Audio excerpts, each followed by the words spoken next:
Hey friends, thanks for clicking on this video. And I recognize in my previous video I said I wasn't sure if I was going to record any of this, smoothing up the action of my new 1858 Remington Navy. And as I described in the previous video, there were some issues that I need to resolve. So I'm going to just be filming this in segments. I'm going to piece everything together when it's all complete. So if it looks like I'm skipping around, well, that's because I am. I'm actually filming this in the back portion of our house, so I don't have the problem of the traffic coming by or the wind blowing or anything like that. So with that being said, I'm going to adjust the camera to focus more on the table and on the revolver, and I'll show you the first thing that I'm going to resolve. Okay, having recognized that there's a drag between the forcing cone and the cylinder face, and as I showed in the previous video regarding this revolver, I could not get the feeler gauge all the way through. So under better lighting conditions, aka the sun in the sky, I held the revolver up and I physically looked through to see what the obstruction would be, and I was able to recognize that. And as I mentioned in the previous video, the filings from the factory was still inside the barrel, and what I've been able to determine is that some of those filings were still hanging down, rubbing against the face of the cylinder. And having once again taken it outside, and I know the camera's not going to pick it up, but I can, with the proper light angle and the reflections and everything else, I can actually see two small scratches right about in here that goes around the entire cylinder. So once again, looking at everything very closely and in proper light, I can see metal shavings hanging down that are actually scratching the face of the cylinder. So what I'm going to do is just take a flat file, 220 grit sandpaper, and just make a couple of passes to get those burrs to come off. And then I'm going to go ahead and polish the face with 400 grit sandpaper and then 1000 grit sandpaper. I'll be doing that all off camera, and then once I get all that done, I'll take the feeler gauge and show you all that I was able to get the feeler gauge to go all the way through. So stand by.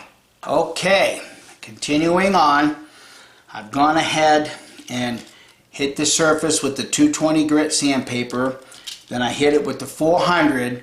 I have not gone back with the 1000 grit yet. And as you can tell, I removed the loading lever in the base in the cylinder pin, and looking at the lever, there's chatter marks. Whoops, let me get it in the camera. Chatter marks right across here and here, which indicates that in the channel that all of this rides, there's burrs causing that. But before I address that, there's another thing that I need to address. Upon looking at the forcing cone, I can see that on the inside of the forcing cone that the chatter marks from the file are actually left behind, which would cause the round ball to be gouged by those chatter marks from the file before it goes into the forcing cone or as it enters the forcing cone. And the other issue is the end of the barrel is as sharp as a hunting knife. So I'm going to work in softening the edge right here. Let me get a pointer, something a little better than my fat finger. I'm going to soften this edge right here. I'm hoping the camera's picking it all up. And then I have just a few Dremel tool cones, and I'm only gonna just use hand pressure because I really don't want to change the angle of the forcing cone at this time. So I'm just gonna work those grinding cones in there just enough so that I can recognize that the chatter marks from the file have been removed. And just so that everybody will kind of get an idea that I know what I'm talking about a little bit, is years ago when I got into buckskinning, I was taught to cone the barrel of our rifles. And at that time there were machinists making these tools to do that, which, you know, helps make loading a little bit easier in your long guns. Well, being somewhat of a machinist myself, I actually made my own coning tool, and lo and behold, it's 11 degrees. And I don't know if I had been doing some reading years ago when I did this that caused me to make this at 11 degrees. But that being said, obviously it's way too big to get it in to the barrel from this side. So I'm not sure what I'm going to do if I decide to recut the forcing cone at 11 degrees and optimize the shooting ability of this revolver. And if you go back, you'll see that I did that with my 1860 Army, but I actually made that tool out of wood on my wood lathe. And it's, you know, it was an easy thing to do because you can remove the barrel right off those 1860 Armies. So while I do all of this, I'm going to be thinking to myself, how can I resolve this? And I may, if they're not too damn expensive, just go ahead and invest in the proper, you know, reamers to do that. But that's something that I need to think about later. So I'm going to shut the camera off, and I'm going to work on these few little things, probably go ahead and work on this edge, soften it, figure out what's causing it to gouge. And I also notice at the same time that this pin does not slide in and out of the cylinder as easy as one would hope. So obviously I've got a little bit of, you know, fine tuning with these items. So when I get all that done, I'll turn the camera back on and I'll show you what was accomplished. Okay, just to give everybody a quick update here, I've been doing some sanding, a little bit of filing, and I'm actually getting that gap between what would be the end of the barrel and the face of the cylinder close to where I need it to be. But I still have some more work to do. Let me show you. I can actually get a 3/1000 feeler gauge through it, and it actually feels really, really good. But if you notice the hammer is in its, what would be, you know, the firing position all the way forward. When I cock it all the way back, what does my 3/1000 feeler gauge do? It still holds up about halfway through, maybe 3/4 of the way. With that being noted, when I hold the revolver up and look at it in the sun, let me see if I can get this in the view screen here. I don't think I can. Looking at the gap between the end of the barrel and the face of the cylinder, I can see a gap through there. But what I've been doing to show myself where I need to remove any metal is I'll just cock it a few times, go to half cock and spin it. And you can see it really spins freely, and I cannot feel any drag when I'm cocking it coming from the face of the cylinder and what would be, you know, the beginning of the forcing cone. So I mean, it really feels good. But when I drop the cylinder out and look at the end of the barrel, and I don't know how well the camera is going to pick any of this up, I can actually see a little bit of a shiny spot right here which would indicate to me that's still a high spot. And I can also see a high spot right on the face of where the cylinder pin would begin to engage the cylinder itself. So I'm going to work on that a little bit more and see if I can't, get those shiny spots out. And I really don't want to remove a whole lot of metal because I really like that 3/1000 gap, which, would help in most of the gases remaining behind the bullet as it's exiting the cylinder. So let me work on that a little bit more and I'll get right back at you. Alright, as we can see, the feeler gauge 3/1000 is all the way through. The hammer is in its resting position, fully cocked, and I can get the feeler gauge all the way through.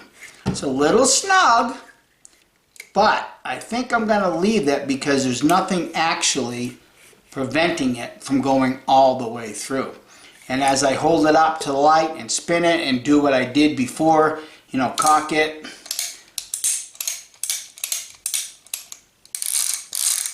pull the cylinder out, I can no longer see any rubbing marks on top of the cone itself. And whatever rubbing marks are there, it's a complete circle, which shows that I don't have any high spots. And what you are seeing, if you are looking at this, is you're looking at some of the residual oils and things left behind on the, getting the camera, the feeler gauge.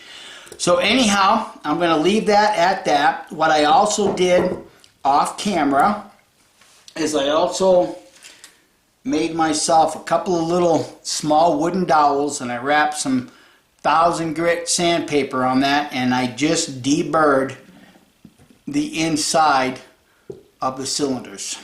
I didn't change any dimensions or anything. I just deburred them and smoothed them up. So my next step right now is going to be cutting my oil grooves or my lube grooves in the cylinder pin. And I will demonstrate just real quick how I'm going to do that. I have a really small triangle file. And since we all recognize that this portion of the pin actually sets in the back of the revolver, there's no need in cutting any transfer grooves right in here. So I'm going to basically start where the indentation is, because that's where you're going to be holding any amount of grease anyways. And I'll just take my file and I'll just work it so I complete the circle to the other side. And I'm going to start slow, and I'm just going to keep, so that way there my groove stays pretty much in the same angle. I'm not kind of walking it down. And off camera I'll be doing this on the table on a harder surface so that I can actually bear down just a little bit harder and remove some of that metal and create the grease channels. So I'm going to get that accomplished, and I'll turn the camera back on when I'm finished and we'll see how it goes. Okay, there's the pin. I don't know how well camera's really picking any of this up, but what I did is, like I explained earlier, you know how far back to go because you'll see where the flat ends. That's where I actually started my first groove, and with the cylinder pin in place, you spin the cylinder several times, you'll be able to see on the pin where the front of the cylinder spins, because whatever little bluing is there will be rubbed off. So you only need to put your grooves in between those spots. How deep? Well, I like to go maybe a little bit deeper than the thickness of a thumbnail. Blackie Thomas only says go as deep as the thumbnail. There again, you don't want to go too deep, bearing in mind that these cylinder pins are not near as big around as the Colt cylinder pins are. But one thing that you might want to keep in mind, and this is what I've done in the past 3 revolvers. One of them I have sold since then.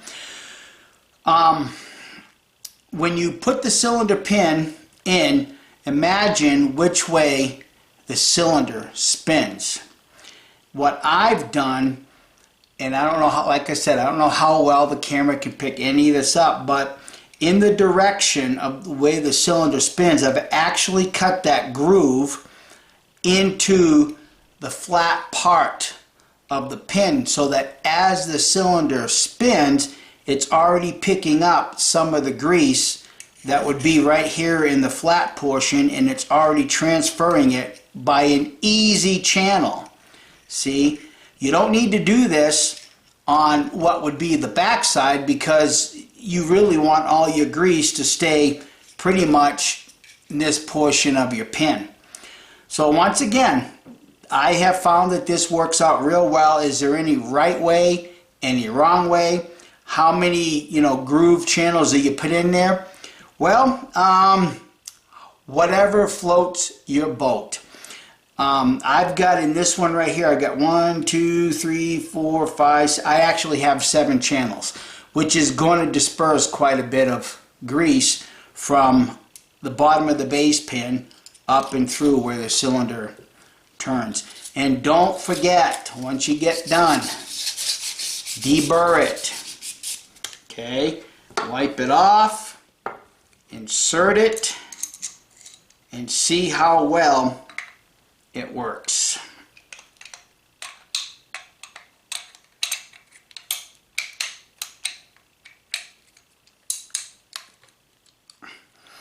Clint Eastwood makes this look so easy. Alright, spins real well, still locks up real well, and it's going to pick up grease real well. Okay, so as far as I'm concerned in this portion of the video, I think I have pretty much all of the outside, everything but the mechanism and the hammer spring. And like I said, if you want to have your hammer set totally flat up against the frame when you're in half cock, well, I described in the previous video, where to file that down. And in fact, let me go get the cylinder out of my Sheriff's model, and maybe it'll show a little clearer right here. Okay, so here's the cylinder, and once again, if you look at your cylinder where the hammer, the safety notch is, there's a step. If you just take a file that's the same width as the safety notch and just file straight down to the outer edge of the step, like I've done right here, that will allow your hammer to set all the way flat up against the frame like it's doing right here. And as stated in the previous video, it's more of an aesthetics type of thing than it really is a safety, because even without doing that in the safety notch, they're not going anywhere. It's just some guys get a little bugged with the fact that the hammer's not setting all the way up against the frame. So anyhow, I'm going to go get me some lunch, and I will return to this revolver a little bit later. Okay, I've done everything externally that I plan on doing for the time being. Also, what I did off camera is I put some 4/0 steel wool on a brush, and I worked it in and out of the barrel just in case there's any burrs or anything like that, when they cut the landing grooves.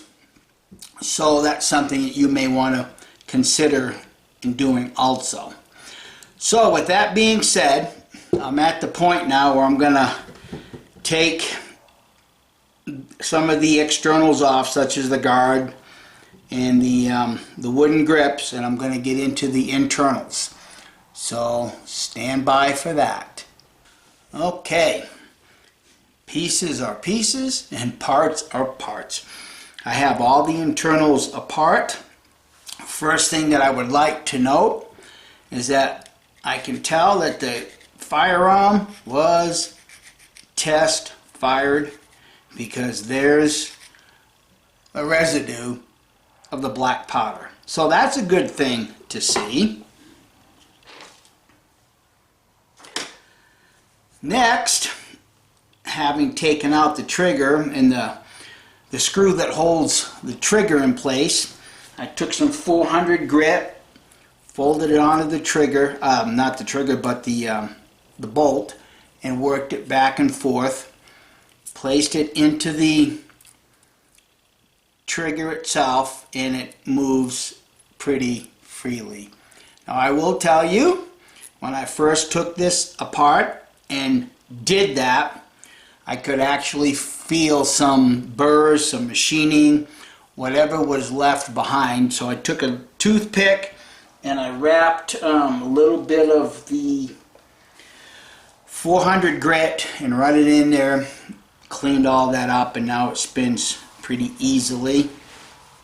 Just a note on the trigger bolt spring, unlike the Uberti, all of the edges are pretty well cleaned up. There's just a few little edges that I can feel with my thumbnail, but I'm not concerned about that. I'm also going to do the same thing with the hammer bolt. Take the 400 grit paper, spin it around, insert it into the hammer, and see how freely that spins. Just a quick view here. On the underside, these edges are extremely sharp. So I'm going to have, in fact, I can even run my finger across the top and I can feel the actual machining tool cutting into this. So that's going to take a little bit of time to clean that up. And obviously, I'm going to clean up, where the hammer rides, because I can look at the hammer itself with what little bit of cycling I've done. I've got some wear marks right here, and I have some wear marks right down in here.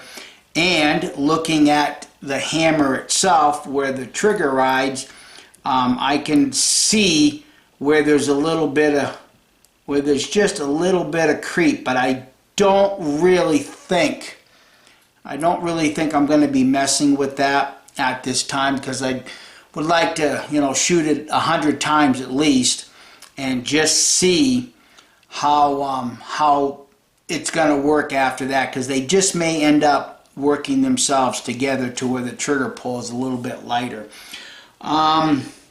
Just in case I forgot, because at this point I've had to walk away and do some other things, so if I've already mentioned it, I'll cut it out. So if there's a spot right here where it looks like I've cut it out, I did. I've also run a piece of steel wool. You know what, now that I say that, I remembered I already explained this, so I'm going to move on. So at this point, I'm going to do some work internally inside of the frame, work on the hammer and trigger, maybe put this on a hone and just hone it down just a little bit. But other than that, I'm pretty much done, other than with the cylinder. I'm going to remove the cones, and I'm going to just break the edges on the inside where you would put the caps, because those edges are pretty sharp.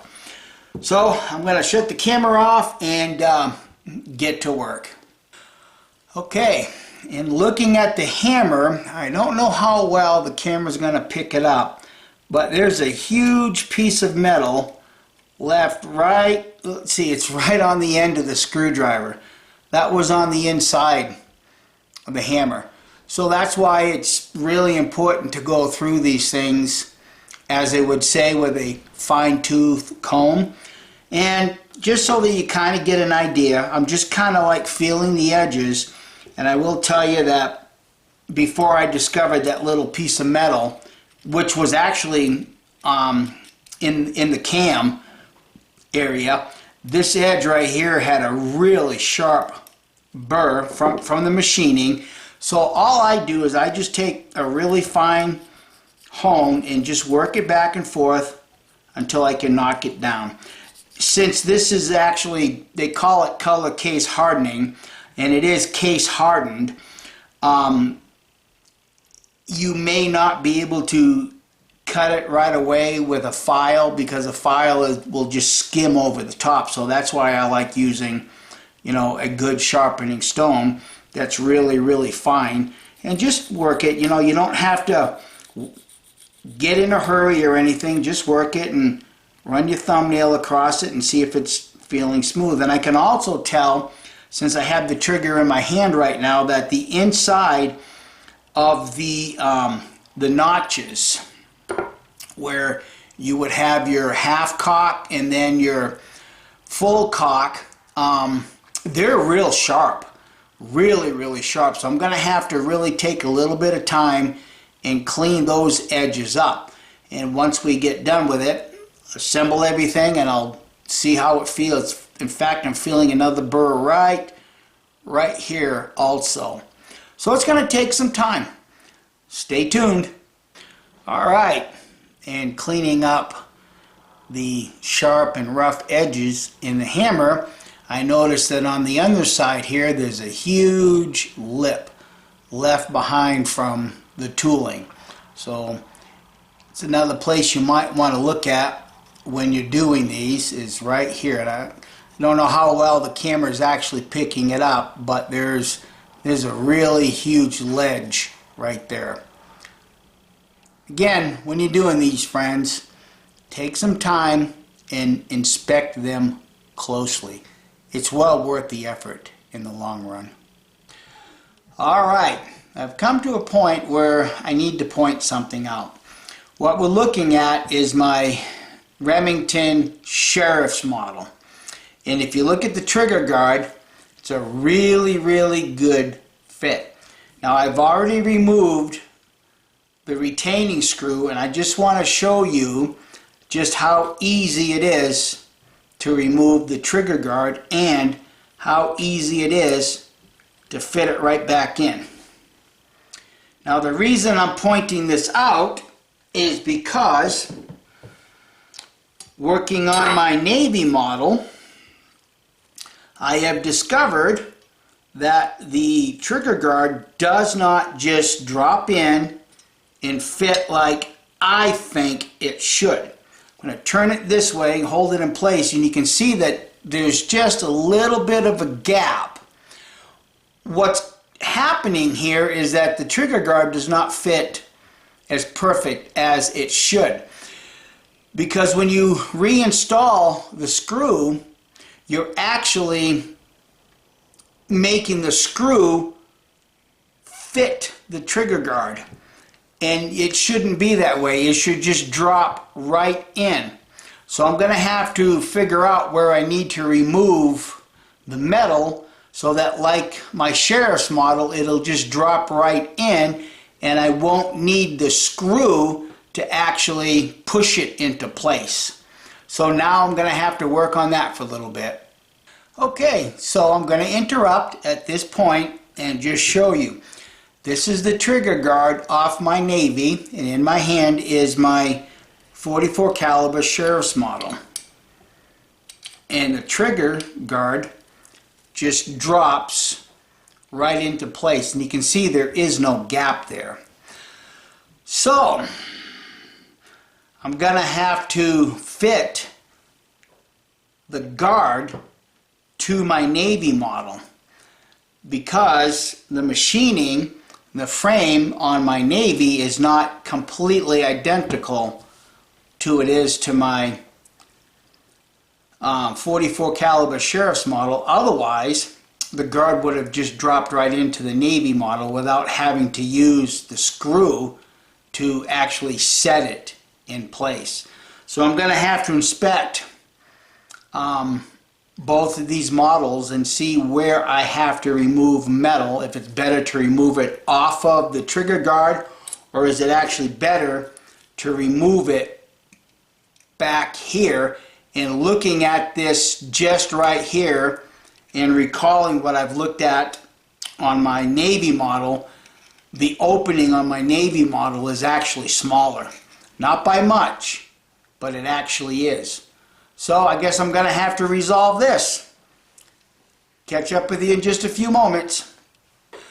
Alright, having put the brass trigger guard in place multiple times to kind of get a feel for where I need to remove any metal, it appears that this little hump or this little collar, whatever you want to call it, it actually slips into, you know, this portion of the revolver right here, and it should just drop right in. Well, as I put the trigger guard into where it should be located, I can actually feel just a little bit of a spring, which indicates that this nub, this little knob thing right here is perhaps a little too tall, maybe a little too wide, and it's not just letting it drop straight in. So I'm going to work on that, and we'll see where it leads. Well, I got it. So if you'd like to know where to remove metal and where not to remove metal, I'll show you. On this particular trigger guard, I removed just a little tiny bit right off the front. And the reason why I did that is because as I looked at it, I could actually see some gouges in the brass. So I just filed enough or sanded enough just to get rid of the gouges so that it's just a smooth transition. Ultimately, where the problem proved to be was right across the top here. So I just made 3 or 4 passes with the file, reinserted it. I could see that it was fitting better. 3 or 4 more passes with the file, fit it until I got it. What you do not want to do is remove any metal from these sides right here, because this gap right here is what keeps your trigger guard setting squarely on the bottom of your pistol so that you have smooth edges right here. That's what keeps your trigger guard from, you know, not moving or pivoting in the back. So once again, if you run into this issue, what you need to do is remove some of the metal just off the top right here, and also look at the front just to make sure that there's no gouges, because typically, or what that would be an indication of the trigger guard being forced down, and it's chattering as you screw the holding screw in place. Something you might want to look out for, friends. Okay, friends, this is where the rubber meets the pavement. I'm going to remove some of the metal off of the hammer spring so that cocking the hammer is not as hard or as strong as it is when it comes from the factory. When you do this, if you elect to do this, go slow and do not remove a lot of metal at once. And by all means, keep a container of water, because what you do not want to do is take the hardness out of this spring. So what I'm going to do is I'm going to just work it slowly back and forth like this, and then I'm going to roll it like this, because if you look at the spring itself is flat. So what I'm going to eventually try to do is, as I'm removing some of the metal, I'm also going to try to curve the top of it, which in theory should make it just that much stronger. So here we go.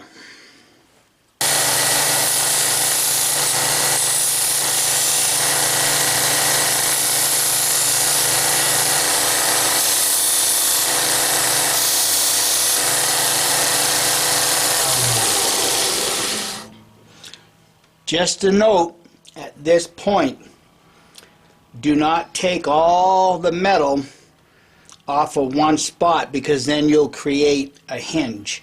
So as you can kind of see, that, and it's not that I'm taking off more metal than I need to be, but I'm just trying to emphasize that when you do this, try to get everything even. You can kind of look at this right here and see that where too much, and I don't want to say too much, but where, you know, the metal needs to be removed. Go slow. How much that needs to be removed? Well, that'll require you taking off a little bit, trying it, disassembling the gun, taking off more metal. So this is a real tedious part of the journey.